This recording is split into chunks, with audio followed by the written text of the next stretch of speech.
Des bureaux de vote presque vides et un record d'abstention depuis la révolution de 2011. Le second tour des élections législatives se tenait ce dimanche en Tunisie, mais seulement 11,3% des personnes en âge de voter se sont déplacées. Les quelques citoyens présents dans ce bureau de vote de Tunis veulent garder espoir. Il faut des changements partout, il faut des changements positifs vers le meilleur pour l'intérêt des citoyens. Il faut œuvrer pour l'avenir du pays afin de se développer. Après la fermeture des bureaux de vote, l'opposition a utilisé ce taux d'abstention record pour appeler à former un front politique et syndical uni.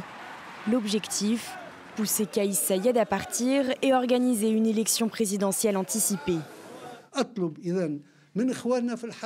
Je demande à tous ceux qui font partie du mouvement politique et à ceux qui sont dans le mouvement civil d'être à la hauteur du nouveau défi qui est devant nous. Travaillons main dans la main pour créer le changement avec le départ de Kaïs Saïed.